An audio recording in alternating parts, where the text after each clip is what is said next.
new principal comes in, doesn't understand the system, doesn't understand why, and really everything just shuts down the next day. A principal change could really kind of wipe out the work that we've done. They've never evaluated their business before. They definitely don't know what multiple should we be looking at.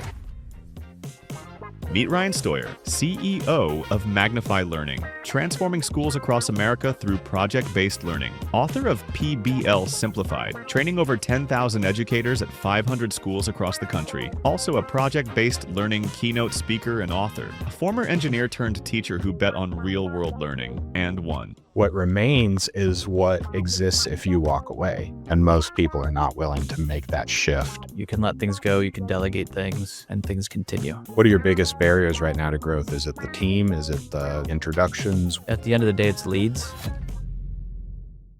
As you've been listening to this guest, you're probably starting to ask your questions. How do I apply this to our own situation, our own succession story at the company that I'm working in now? At GWCPA, we have built a custom GPT that you can find linked down in the description below on our website. We have loaded this GPT up with all of our knowledge about public accounting and tax preparation around succession planning. We've also included the insights from the guests from the past 2 years of interviews at The Art of Succession. You can find all of that at the custom GPT. Use it any time of day. Start to apply it to your situation. Ask it the questions that are keeping you awake at night. I want to thank you for listening so far, and let's get back to the episode. Welcome to the Art of Succession podcast with Barrett Young. Join us as we explore the strategies, stories, and insights that shape the journey of leadership transitions and business success. No matter where you find yourself along the journey, this is the podcast where you'll find the tools to make it happen. My name is Barrett Young, and this is the Art of Succession podcast. My guest today is Ryan Steuer, founder and CEO of Magnify Learning. Ryan started his educational transformation company about 12 years ago and has grown it through hard work and grassroots to about 25 on the team today between contractors, teachers, and admin. Today, we're actually going to talk through various options for future growth and exit, and I'm excited to bring you this conversation. Ryan, welcome to the Art of Succession. Hey, happy to be here, Barrett. Thanks for having me on. First question I always start off with my guests is what brings you to the Art of Succession? What has got you interested in this conversation? What do you really hope that our guests get out of just what we're going to talk about today? Sure. So happy to be on. I love the topic, this art of succession. We see succession planning in schools go very poorly, something we try to help with. So then on the business side, I'd love for that succession plan to go well for the business I've founded. And as we're looking to transform schools, we're not going to shore it up here the next week or two, right? So it's going to be an ongoing process, so when we find a way to, maybe expand the business or continue that succession, I want to make sure that, that's done well. And I'm excited today to see kind of where I'm at. I think I might be a bit of a unique guest for your audience. So hopefully we can kind of go some places maybe they haven't gone before and give them some good insights. So we'll get into your background and, why you're talking about schools and everything like that. But I want to, just before we get there, and maybe this can lead into that history, I don't think of schools and succession too frequently. So could you expand on that just a little bit there? So we're doing work to make school more engaging and make it more real world. So instead of, an academic scenario where it's just at a textbook, we want to bring it out of a textbook and connect it to real world learning and to businesses so that kids are better prepared. And we might get a principal or a superintendent that absolutely gets this type of work, and they're doing rock star stuff. Kids are working with, local businesses. Sometimes we've got a kid that comes straight out of high school and he's making $80,000 a year because he just went straight in through a community partnership. And then a new principal comes in and doesn't understand the system, doesn't understand why, and really everything just shuts down the next day. So all these amazing opportunities that kids had are gone because of really poor succession planning. So, or could be the same in businesses. That's why I appreciate the podcast so much. Okay, interesting. I've not considered that. I've got a number of friends who are teachers, and I always think of the students leave every single year. You get a new batch of students, or a teacher leaves at the end of a school year. But the admin side of the school, definitely, I understand from their complaints just how much of an impact that can make on the long-term health of the school. So that is an interesting aspect. So let's get into it. Yeah, just share a little bit about your background and, what brought you up to the point where we'll get into Magnify Learning. So I went to Purdue University to be an engineer and then did some engineering with UPS, Fortune 50 company, and for 3 or 4 years, and really enjoyed the work. Found out I really liked the time that we spent with United Way, though, where we were actually kind of volunteering and giving back with kids. So I jumped ship from engineering to teaching 8th grade English. at a school in the southwest side of Indianapolis. Found it very rewarding, was super excited to be there. But I also found out that kids were not, at least in that environment, were not instantly engaged in school. School was not important to them. Like, I did well in school. I did all the things I was supposed to do. And a lot of my students just didn't see the opportunities that were available. And our niche is called project-based learning. So we brought that into the school system, and immediately attendance went up, discipline went down, and grades went up. So kids were coming to school and doing what they're supposed to be doing. And generally, it was the same kids, right? That when I was teaching traditionally, they were failing and not too worried about it, right? So I was there to change the world. And project-based learning, I saw that change in my classroom. So we started doing some work with other schools. That started to grow. So I saw an opportunity to create a business in this space to continue the work with other schools across the country. And we've been doing that for about 15 years now. And we see a lot of success. We see schools that are turning around, and again, both engagement and test scores for individuals and then test scores for the school itself.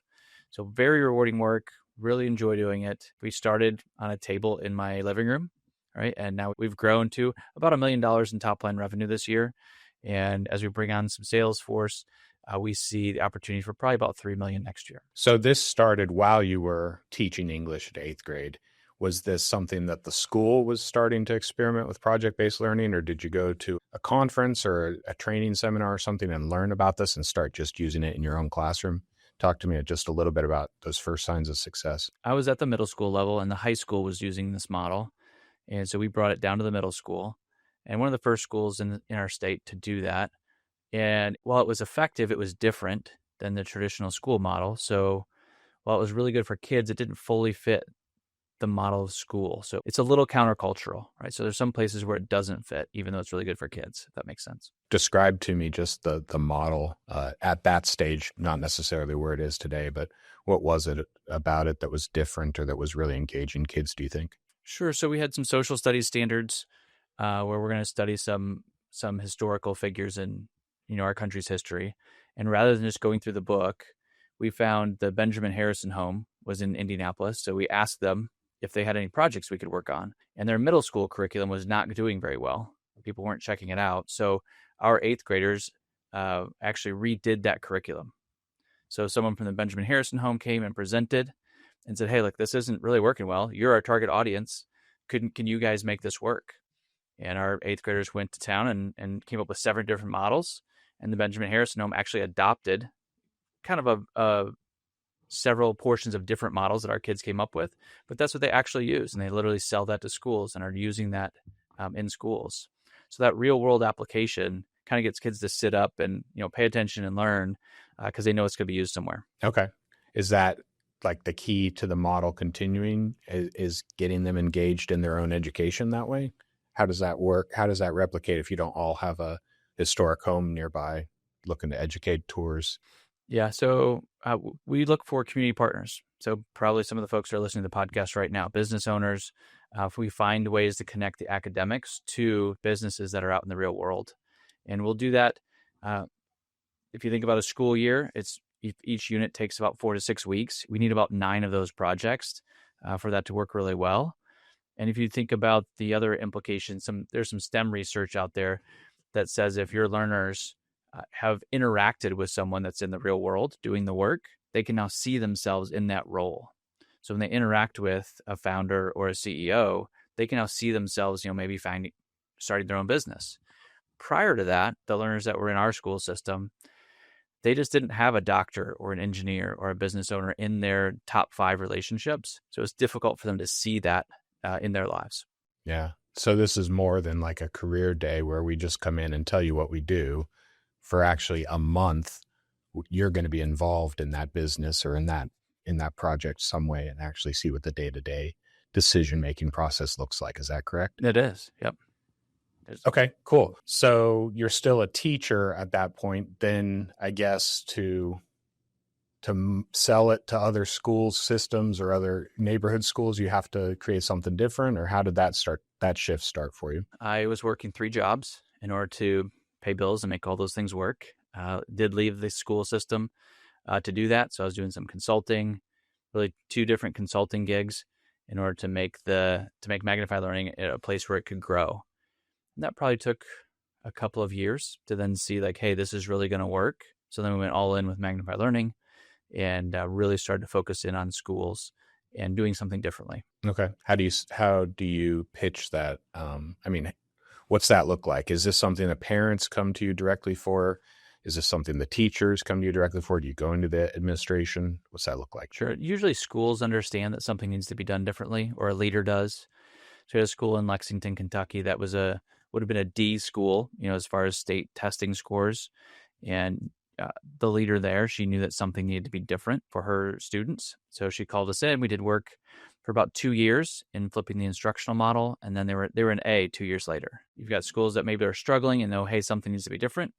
Or you've got some schools that are not necessarily struggling, but see that the workforce is changing and that kids need different skill sets in order to be successful. So talk to me about your model at Magnify Learning, how you grow this from just being you going to the school next door and teaching a fellow teacher how to do this for a 2-year project. Like, talk to me about how you built this thing and said, I need to make this bigger than just the hours that I can put into it. So I was traveling the country doing this work, right, doing a lot of the training. And then a school in Arizona called. So I was in Indiana. Arizona called and said, hey, would you put in a proposal? So I put in a proposal. I said, I don't really want to go to Arizona. I don't have time to go to Arizona. So we added an extra $3,000 to that proposal than we normally would have. And they said, yes. I said, okay, well, great. Hey, Andy, who was another teacher friend, would you go to Arizona, do this teaching, and then I'll pay you, a stipend. And that kind of started that model. So we do a model with a 3-day workshop and then ongoing coaching. So we sent Andy to Arizona for 3 days. He did the work. He knew the work already, so we didn't have a ton of training involved. And that kind of birthed the model of, using teachers as 1099 trainers along with our agendas to then be able to spread across the country. And when a school contracts with you, are you coming into one classroom or one subject matter? Like, what's that look like? Sure. It's often a whole school implementation. If it's a school with districts, sometimes we might start with the social studies department, start in a specific vein that they have, and then we kind of spread from there. Gear your contractors, your instructors towards if it's like a science department versus an English department, how does that work? Or is it really just you guys have the system now and you go in and teach all the teachers in that school and they have to come up with their own systems? Yeah. So especially early on, it was very attractive to schools to say, hey, we have teachers that are currently doing this work that we can send to you to help teach your teachers. So specifically, middle school, high school, we would send a middle school or high school facilitator to go do the work. And if it's elementary, we would send an elementary teacher to go do the work. Because there's just vastly different languages, culture between, a kindergarten classroom and a, junior English class. What does that look like? Because you're going to run out of buddies eventually. So yeah, great question. So I love this, Barrett.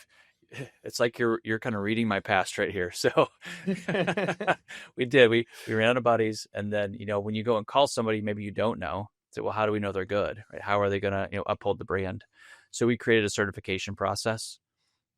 So then the schools that we were training, we would find the top 10% of teachers in those schools. We would take them through a certification process. So then we got to know them. We got to train them.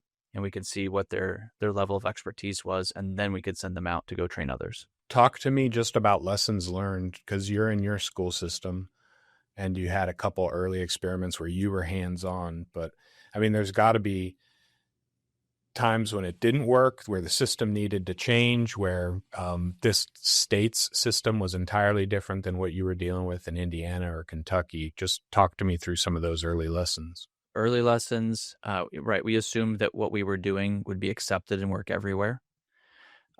We found out that, especially early on, we were teachers teaching teachers, and we didn't pay a whole lot of attention to leadership, principals, superintendents. And so we found out that a principal change could really kind of wipe out the work that we've done. So the teachers might get it, but a new principal comes in and just doesn't understand. It's nothing evil or, bad. They just didn't understand the model. So they came up with a different vision.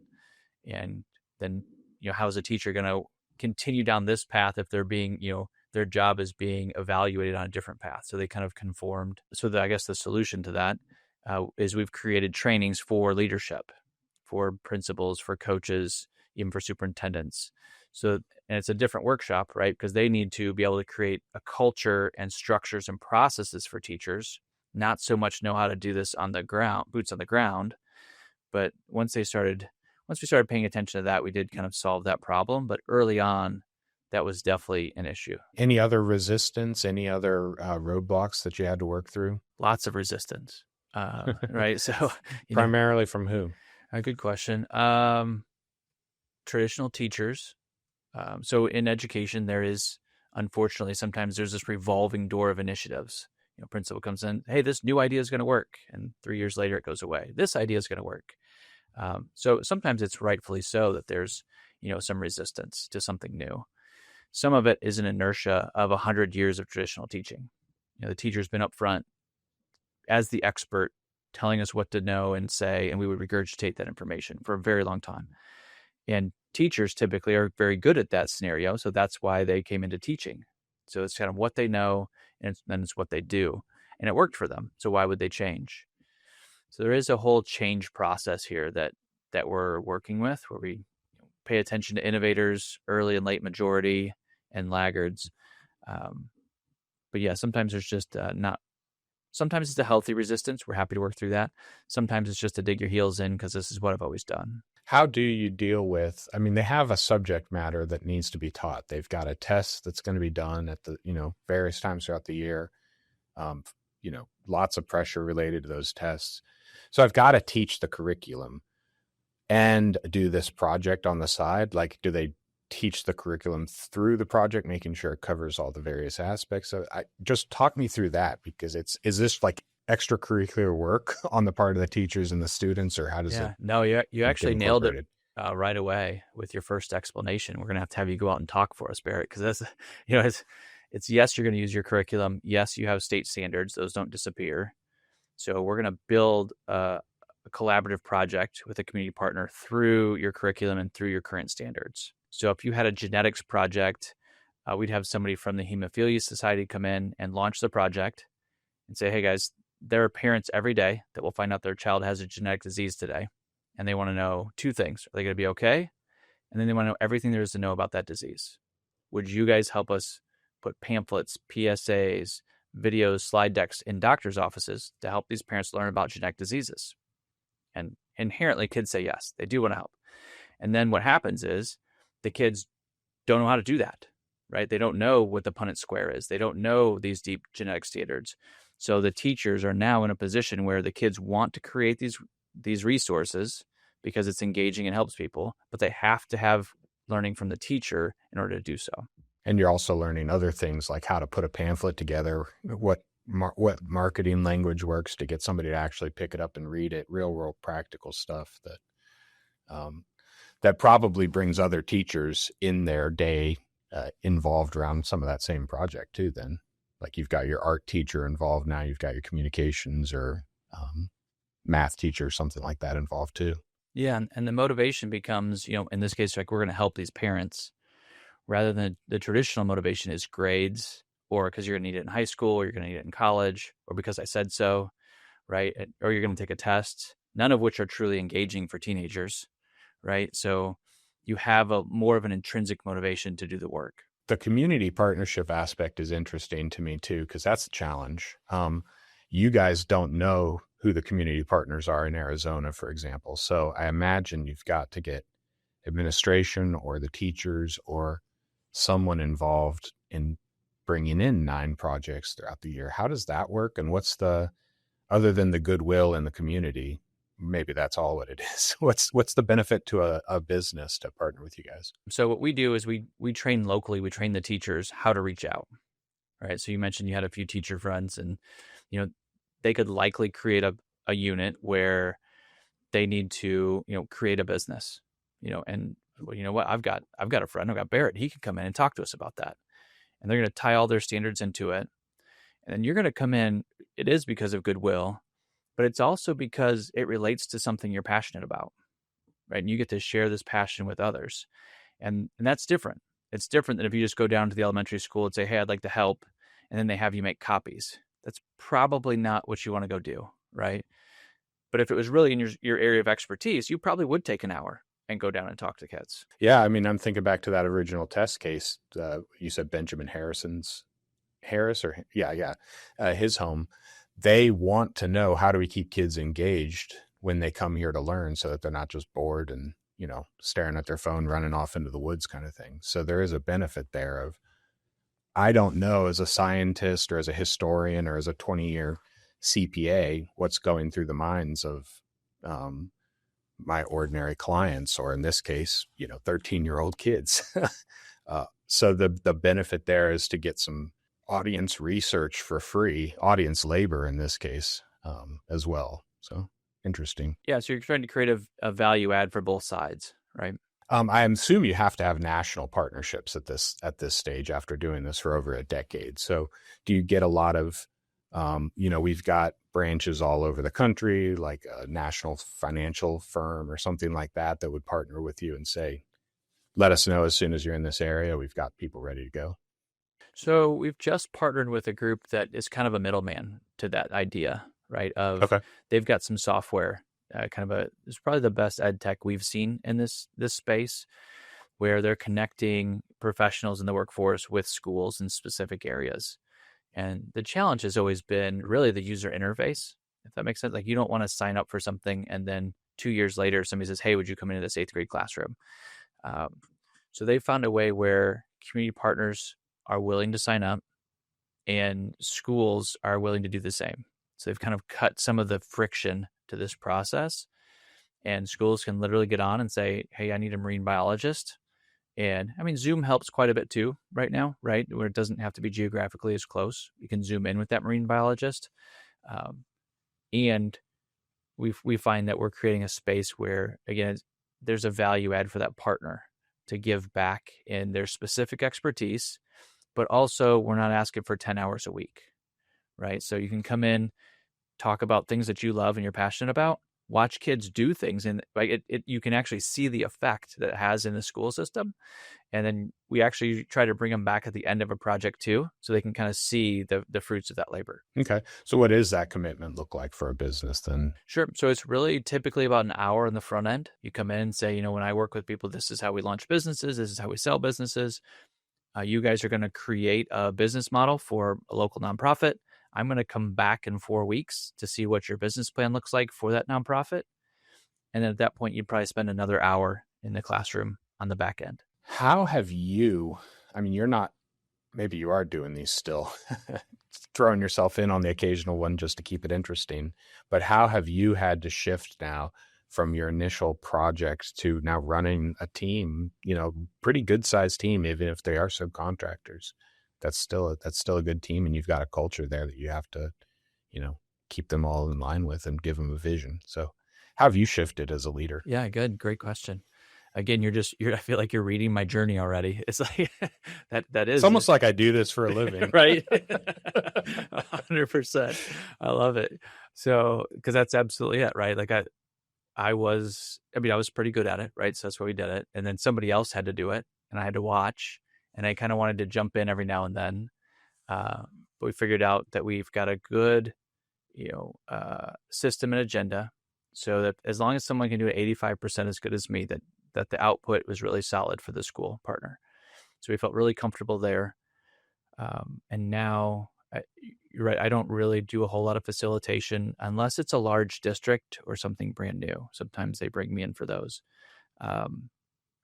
Or we're doing some new leadership work, so I kind of get involved in some of that. Does stuff with the administration you had talked about, like the superintendents, principals? Yeah, okay. Assistant superintendents, that's a different shift. So I'm involved in those. And it is more of, frankly, some work that I've not inherently enjoyed. Like meetings are my world, right? And if you look at kind of my DISC assessment, it's probably the opposite of, my personality. I'm a doer, so I do the things. So I'm setting up meetings with multiple stakeholders, with multiple portions of my team. We're meeting together. We're meeting monthly, quarterly, individually. And that's been a big shift for me. And just kind of setting up that process and then making that the thing that I'm doing, right? So that's my doing itch, I guess. What's your biggest challenges, roadblocks, things that you have to solve? And I guess let's start early on. Systematizing this, making a certification and everything, did you have to bring in outside help for that? Was it just the teacher and the inquirer within you that figured out a way to make that happen? Yeah, we're pretty geeky. So we did it on our own. So we created a rubric of this is what a really great facilitator would need to know, say, and do. And then we ran people through that. So that structure felt good. And it was really pretty natural for us because we're really geeky about our work and we want it to go really well.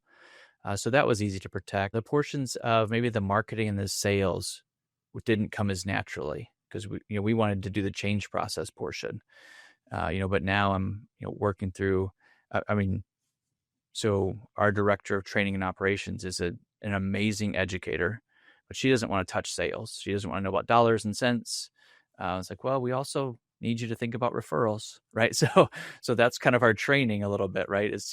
And she's open to that, right? Because she wants the work to spread.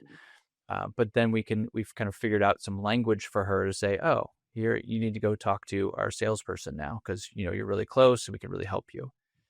So those have been some of the challenges of moving away from some of this work that we love and the geekiness of it and still protecting it, right? And protecting that culture. What's your biggest barrier right now to growth as we, shift?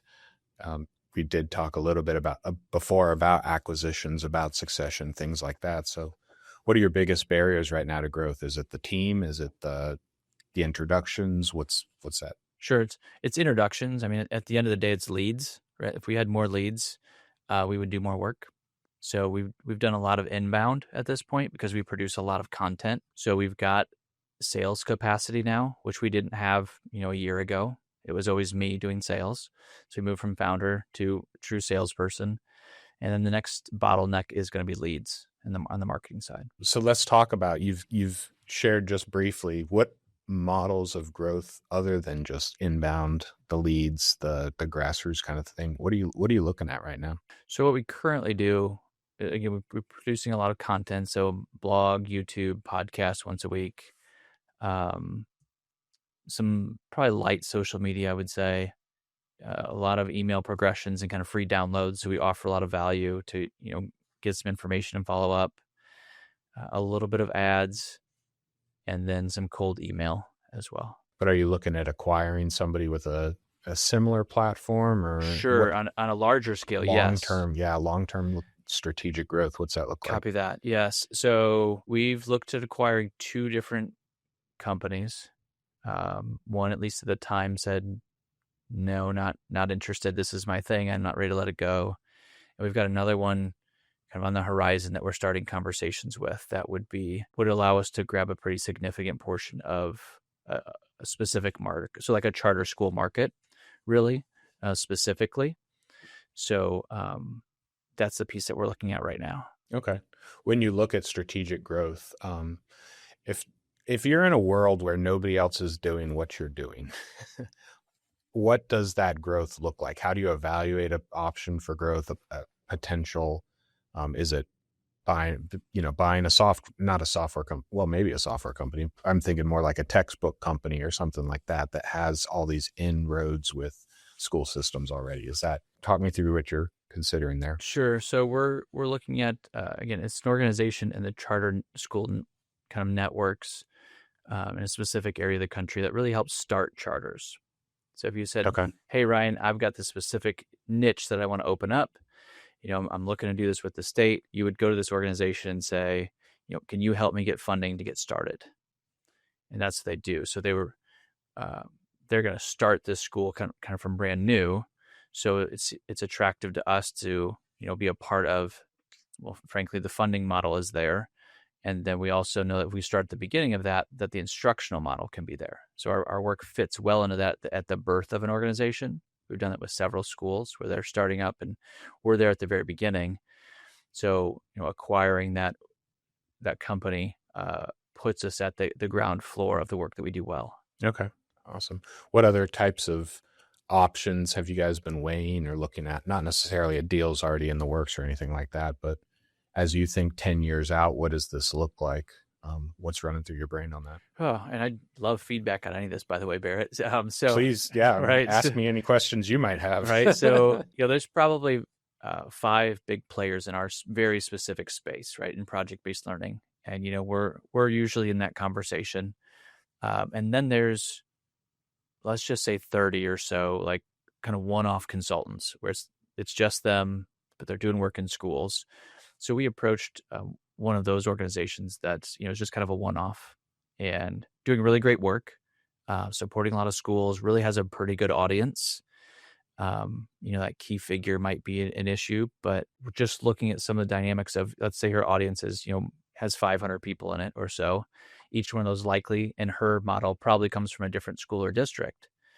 So an acquisition there seems like a reasonable jaunt. We kind of looked at what would it take for us to market and reach each one of those people individually versus, acquiring the company and then having access. So what do you see in that idea that, we should be watching out? If I'm going to acquire a solopreneur, a solo CPA firm, how much of the loyalty is going to be to that individual and their method? And are they going to undercut, or how are they going to sell? No, it's not me. It's not my method anymore. I'm a part of Magnify Learning, and I'm now going to shift slightly or, gradually the way that I've always done things over to the way that it's been done over here. That would be the concern there, because you don't want to you've already got subcontractors out there. You've gone through a certification process. You don't want to have 25 methods out there. The cost of acquiring those 500 clients, but watering down result that they're getting, watering down the culture around what you're actually believing and teaching is going to be the challenge there, I think. And then if you were to hire that solopreneur for a time, is that a reasonable solution, or you still have the same questions of kind of underselling or shifting? Yeah, so that's the earn-out idea of an acquisition, is how long do I have to stick around? That conversation is a bit easier if you've got somebody who's got a teaching model they've been running for 35 years and they're at the end of their career. You're really just doing the introduction and saying, we're going to shift it slightly, but continue working on this kind of work in the school districts that they're involved in, right? Earn-outs are interesting if you have the right people,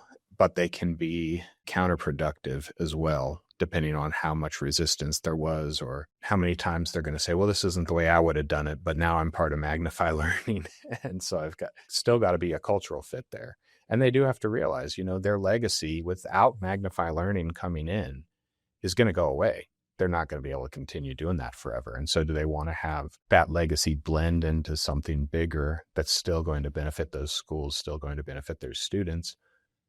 Or are they going to hold so tightly onto, no, but if my name's not on it, and if it's not my method, then I don't want it. Nobody's going to be teaching your method in 5 years from now, 10 years from now. So that's going to be difficult. The other thing that we've kind of come across, and I'm not an expert, I can't read the journey like you can, but I've done some study, I've done some research, but I find that those that I'm approaching have not. So they've never evaluated their business before.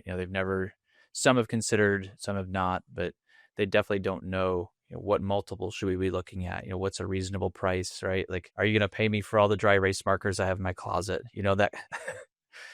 This is always the challenge. It's that inflated idea of, I put 35 years into this, so it's got to be worth some multiple of that effort. And it's like, well, no, a portion of that 35 years is you working a job. What remains is what exists if you walk away. And if you are the only person doing this model and you retire from teaching tomorrow, nothing remains except for the memories and the legacies of the students who've already moved on. But somebody else has to step in there with their own. Yeah, so that's this. Every business owner has this inflated idea of our own value. And it's especially hard when in my mind, when you're dealing with solopreneurs or you're dealing with teachers where they're not paying for business consulting. They're not paying for somebody to come in and value their business. They're like, this business only makes my salary. I'm not going to put that effort in. That's a little bit harder. I mentioned this term a couple times, not even sure I should be using it, but this key figure idea, right? The founder of one of these businesses in particular looking to acquire, well known in these circles. She's a great networker. Obviously, what's that look like? When we go to the business model seems sound, they have good financials, they have some good employees, but obviously there's a difference between, me suddenly stepping into that spot for them joining us if she's going to go retire. I hope that you've enjoyed part 1 of my discussion with Ryan Steuer. We have new episodes here on the Art of Succession podcast with business owners with their own succession stories twice a month. If you're interested in being a guest on the show, you can find the link for that down in the description below. In part 2 of our discussion, Ryan and I are actually going to shift the discussion towards evaluating growth through acquisition for his own company. And he's also going to ask some questions about valuing the systems that he's built as he considers his own exit. So I hope you can join us in that part of the discussion. You can find that linked right here. If this has been helpful for you, I ask you to please share it with somebody else. And I want to thank you for watching The Art of Succession.